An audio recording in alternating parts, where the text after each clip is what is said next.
Good evening and welcome to Sunset News this Wednesday evening.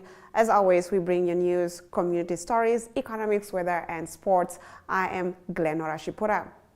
In the news tonight, the Executive Director of the Ministry of Information, Adrian Martha, says the government is working on finalizing digital laws that will look at the issues of data security and cyber laws. Martha made the remarks at a stakeholder engagement session held with the Editors Forum of Namibia earlier this morning. Oneuptwo reports. The third priority is to ensure effective leadership in the provision of policy development of ICT and digital government. To this end, the Minister already mentioned the fact that we are working on a national digital transformation policy that will guide us in having a fully fledged digital government in the near future. And finally, is to ensure the formulation of appropriate digital laws in the country. Again, the Minister sufficiently covered and explained the issue of data protection, but also cyber crime. With this, in our next story, Information Minister Pea Mushelenga has urged ministers and government public relations officers to avail themselves to the media when queries are made. Mushelenga made the comments at a stakeholder engagement held with the Editors Forum of Namibia and said ministers respond to matters affecting their ministries. Mushelenga's remarks come about following a query that no line minister was willing to respond to a query related to the status of homeless persons who were housed at the Independence Arena as a consequence of the COVID-19 pandemic and how the government intended to resolve the matter. There are PROs and even ministers who avoid responding to the media, and as a result, journalists are stranded, often coming to the Ministry of Information for an issue that is within the knowledge of sectorial ministers, Mushelenga said. President Hage Geingob, at the opening of Cabinet in 2019, expressed his frustration at the conduct of media-shy ministers and encouraged them to address media queries. Press is complaining that the ministers never answer to media queries when challenged, especially the NBC, why they only have one side of the story. I'm told ministers refuse to appear on TV, said Geingob at the time. Now, one minister even admitted when I challenged him, Geingob added. Now, Geingob, without mentioning names, said ministers refuse to appear on TV to explain their policies. Now you get 5 people sitting there all just condemning the government and nobody is there to correct facts. Now, in our next story, Prosecutor General Martha Imalwa has declined the prosecution of a 43-year-old Nkerenkuru-based social worker who was accused of raping and impregnating a 16-year-old teenager after the DNA results proved that he is not the father. This is contained in a letter dated 9 July in which Imalwa indicated that based on the available evidence, she declined to prosecute Marcus Neirenge Kaundu, who was arrested in 2021 and charged with raping and impregnating the teenager. The teenager was assigned to Kaundu's care after she was raped and fell pregnant. She had her first child at age 14. Although the DNA results were revealed in the Kahenge Periodic Court in May, the rape charge was withdrawn against Kaundu. On Tuesday, Rundu magistrate Sonia Samupufo withdrew the matter from the roll. Kaundu was out on bail on a $5,000 bail following his 2021 arrest. He was represented by Bernard Shashara. Reinstatement. Meanwhile, Shashara has written to the Gender Ministry to reinstate Kaundu as well as reimburse him for the time he served his indefinite suspension. The letter was addressed to the Gender Ministry's Executive Director, Esther Lusepani. We hereby write to notify your office that today, on the 11th of July 2023, the criminal case against our client, as aforementioned, which culminated in the disciplinary hearing, was withdrawn by the court at Kahenge Periodical Court at the request of the Prosecutor General, Shashara wrote. Fly Namibia announced the discontinuation of its domestic flights between Eros and Walvis Bay effective from the 1st of August 2023. In a media release, the airline said that despite efforts to improve the route's performance, it did not meet expectations, leading to this decision. Now, passengers with existing bookings will be contacted individually by the customer service team to provide suitable alternatives or arrange full refunds. Fly Namibia appreciates the loyalty and support of its passengers and apologizes for the inconvenience caused, the statement read. However, the airline said it remained committed to customer satisfaction and would continue to provide exceptional services on its remaining routes. Now, Ramon Flick, the founder of an orphanage in Oneuptwo, is accused of sexually abusing a number of underage girls. He appeared in the Ondangwa Magistrate Court today for the resumption of his trial, which is expected to continue tomorrow. Let's take a look. 11 minderjarige meisies in die Kunene-streek het 'n middeljarige Duitse sendeling en die stigter van 'n kinderhuis in Oneuptwo uitgeken as die persoon wat hulle glo seksueel misbruik het.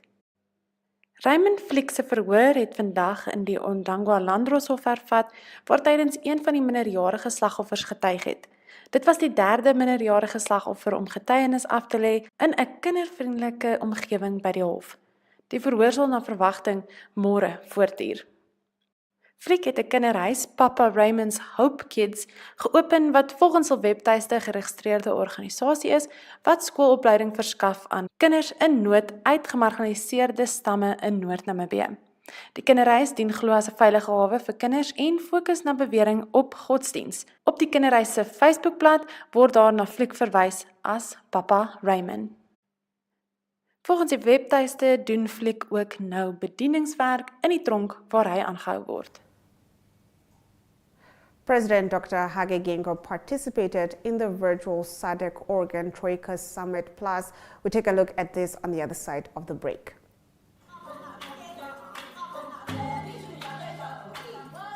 This is Africa. Good morning. My name is Aina Raizakaya alongside Diana Master.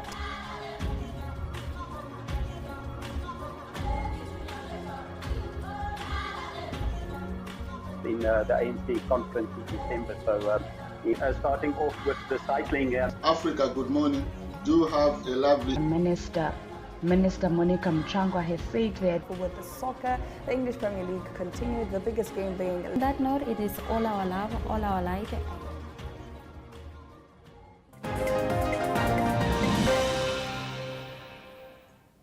Getting into our story of the day, His Excellency Dr. Hage Geingob, President of the Republic of Namibia, delivered his statement on the occasion of the SADC Extraordinary Organ Troika Summit.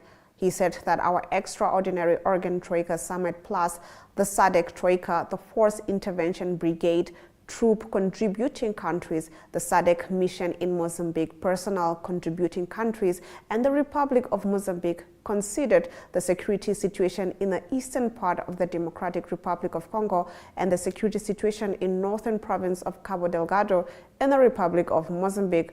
Our collective resolve as a bloc is that the security, safety, and stability of our region must be safeguarded at all costs. The terrorist activities that have continued to plague the eastern DRC have resulted in the death of well over 5 million people and millions of others displaced. The impact of the conflict in eastern DRC has been felt across our region, as many of our countries are hosting refugees from DRC, rendering them the necessary support to start new lives.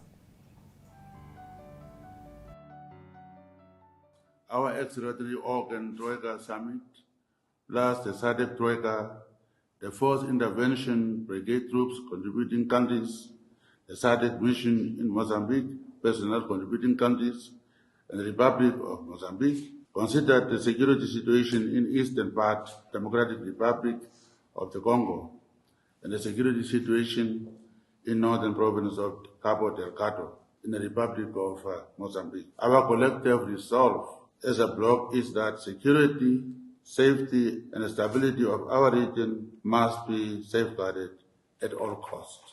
On 8th May 2023, our region resolved to redouble our efforts in support of the DRC and to deploy the Brigade Plus under the SADC Regional Command.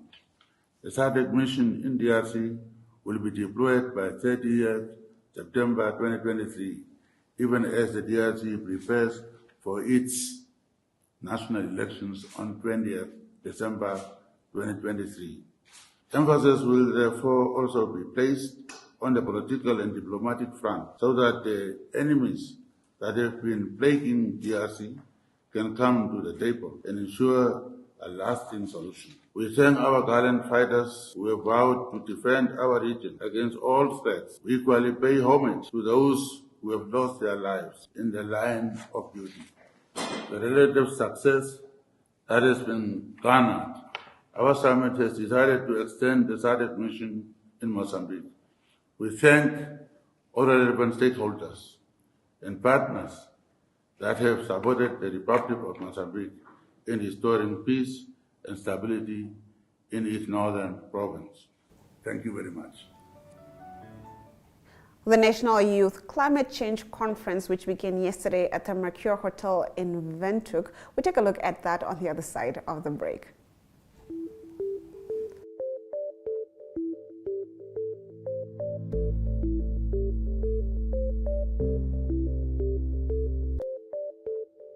Ranging from current affairs, community stories,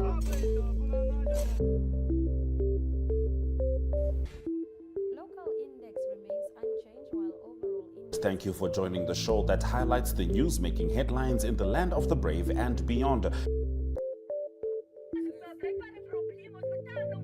Always major victorious.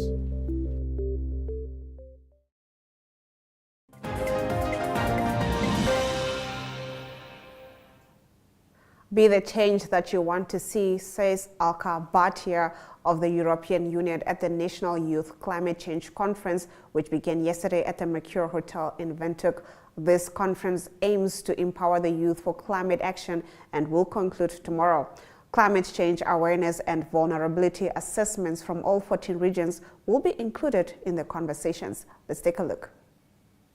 We need to harness the opportunities that they are there. Challenges will be there. But this is where the youth come in. When you start to make efforts to overcome those challenges, that's where the transformative potential of the youth comes to the fore. And this is where how we connect. What can we do? After all, the action has to come from your side. It's the enabling environment which the policy makers do, which the development partners like us can support. We can provide you with the platforms. Last year itself, we launched along with the Ministry of Youth regional platform, the Namibia chapter of a regional Africa-wide platform, the Youth Connect. You know, that's a huge platform for you to connect to other youth, to campaign for issues like climate change. That's something you all need to make use of. We had a huge event in Ochi Barongo last year. There were over 400 youth from all the regions which had come. But regrettably, I did not see one concrete action emanating out of that. What does that say? Do we only come and attend these inaugural meetings? And please forgive my plain speaking because I feel very strongly and passionately about that. Because I feel there is that energy, there is that capacity amongst yourselves to make that change. Do not expect change to come from us, the older generation. We can be a guiding force. We can advise you, guide you, but the action has to come from you. The ideas have to come from your side. So we look forward to you actually to become that energy, to become, these are not just mere words when we say you are the future, you are the agents of change. Be the change that you want to see. You know, famously said words. But this is exactly where you need to come. We can, from our side, provide you the platforms, we can provide you the resources, we can provide you with the technical guidance. Now the financial system remains stable and sound. We get into this story in our economic news segment on the other side of the break. Welcome to Active Kids, a daily TV show that sparks creativity, learning, and fun for young minds. With exciting activities and lessons, Active Kids inspires curiosity and a love for learning. New face to the 15. The perfect mix of play and education. Don't miss out on the fun. Tune in to Active Kids on NTV every weekday at 10 o'clock and let the adventure begin. Welcome to My.NA Cars, your ultimate destination for everything automotive. I am your host, Diana Master. Teamwork makes the dream work, right? Discover the latest models, innovative technologies, and expert insights from our passionate hosts. Learn essential maintenance tips and get exclusive behind-the-scenes access to the automotive industry. Don't miss My.NA Cars on NTV every Thursday at 2100 hours. Tune in and ignite your passion for automobiles.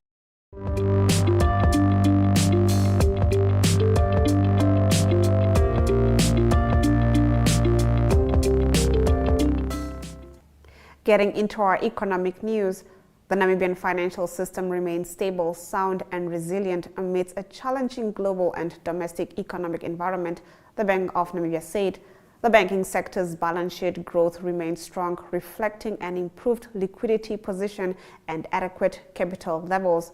On a quarterly basis, total assets for the sector grew by 5.3% to $173.2 billion in the first quarter of 2023, driven by cash and balances at banks, as well as net loans and advances. The liquidity ratio of the banking sector stood at 19.1% during the first quarter of 2023 from 17.8% in the last quarter of 2022 due to diamond sales, government spending, capital inflows, and subdued private sector credit extensions. Let's take a look at our financial indicators.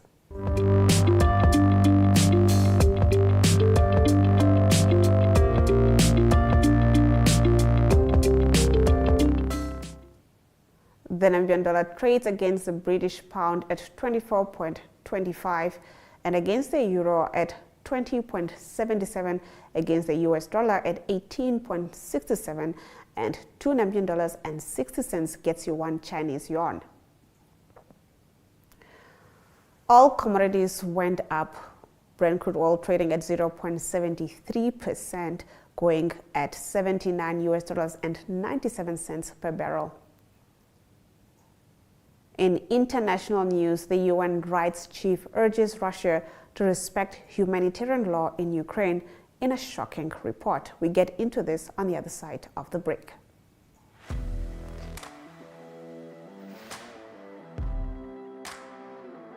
Hello and welcome to today's Sports Rep Show. I am your host, Jesse Jackson Kauraifa.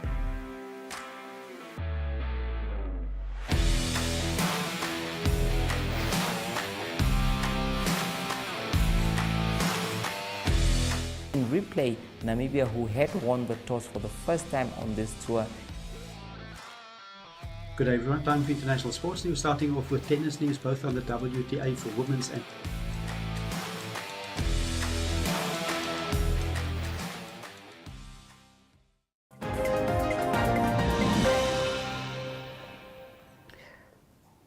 Getting into our international news, the United Nations Human Rights Chief Volker Turk earlier today said the list of testimonies on arbitrary detentions, torture, and sexual violence by Russians against civilians in Ukraine was shocking. Now, Turk was addressing the Human Rights Council in Geneva, the only body in which governments meet to protect human rights worldwide. He urged Russia to respect humanitarian law after outlining evidence published in a report 2 weeks ago. Now, the UN Rights Monitoring Mission in Ukraine documented the arbitrary detention of more than 900 civilians between the launch of the Russian invasion on February 24, 2022 and May 2023 of this year, and the summary executions of 77 of them. In the report before you, we have documented the arbitrary detention of more than 900 individual civilians, including 8 children, between 24 February 2022 and 23 May 2023. The Russian Federation gave no access to places of detention, which leads inevitably to undercounting. We also documented the summary executions of 77 civilians while they were arbitrarily detained by the Russian Federation. Over 90% of detainees held by the Russian Federation, whom we were able to interview, stated that they had been subjected to torture and ill treatment, including sexual violence in some cases, by Russian security personnel. We have also documented several cases that suggest detained civilians have been used by Russian armed forces as human shields in order to render certain areas immune from military attacks. These findings are shocking. They call for concrete measures by the Russian Federation to instruct and ensure their Russian personnel comply with international human rights and humanitarian law.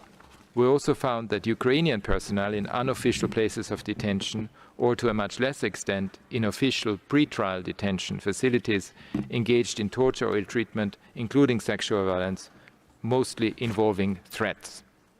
In particular, I am concerned that the so-called law on collaboration activities adopted in March 2022 criminalizes a wide range of conduct, including conduct that may be permitted under international humanitarian law and has led to cases of arbitrary detention. Du secrétaire général sur la situation des droits de l'homme dans la République.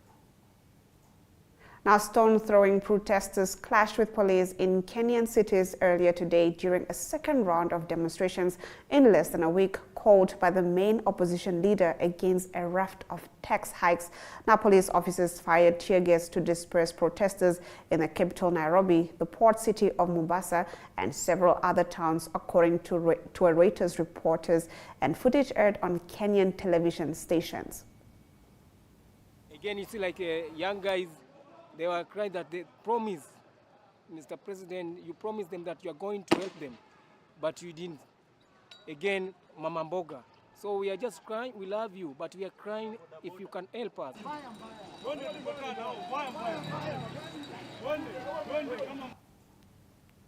Let's take a look at the weather predictions for tomorrow.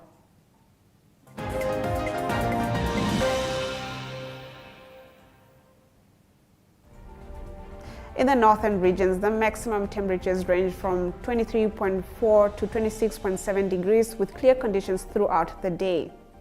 In the central region, the maximum temperatures range from 17.6 to 21.1 degrees with clear conditions throughout the day and moderate humidity.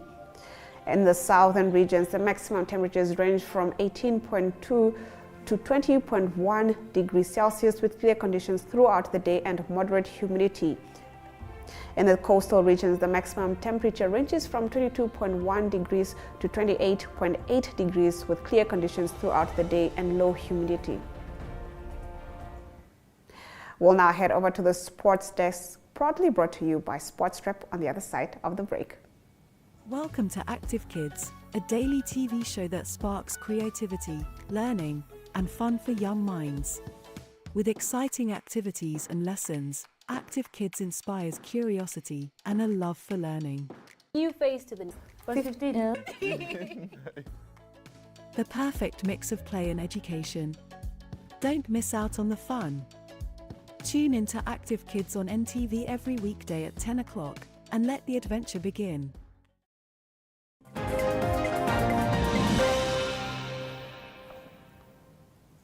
Let's take a look at our sports news. Good evening and welcome to today's edition of Sunset News brought to you by Sport Rep. I'm your host, Limba Mupetami. Hank Botha has stressed the importance of gathering relevant information before making a decision regarding adjusting his athlete Christine Boma's testosterone level.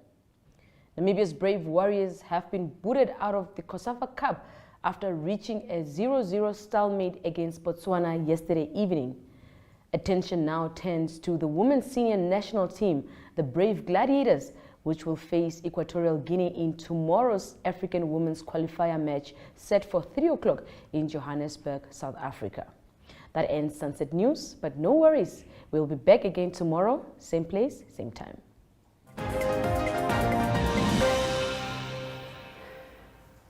You're watching Sunset News, and if you have just joined us, worry not, here are your news highlights from today's broadcast. The Executive Director of the Ministry of Information, Adrian Martha, says the government is working on finalizing digital laws that will look at the issues of data security and cyber laws. His Excellency Dr. Hage Geingob, President of the Republic of Namibia, delivered his statement on the occasion of the SADC Extraordinary Organ Troika Summit. Hank Botha has stressed the importance of gathering relevant information before making a decision regarding adjusting his athletes' testosterone levels. Botha's comments come in response to the recent ruling by Europe's top human rights courts in favor of Olympic runner Caster Semenya. And with that, we've come to the end of the broadcast. Make sure you join Sunset News on Facebook, on all the NMH platforms on weekdays, as well as on our website, oneuptwo.com. Now, Sunset News screens on DSTV channel 285 and GoTV channel 25 every weekday from 7:30 p.m. to 8 p.m. I am Glenora Shipura. This has been Sunset News. Don't end your day without us.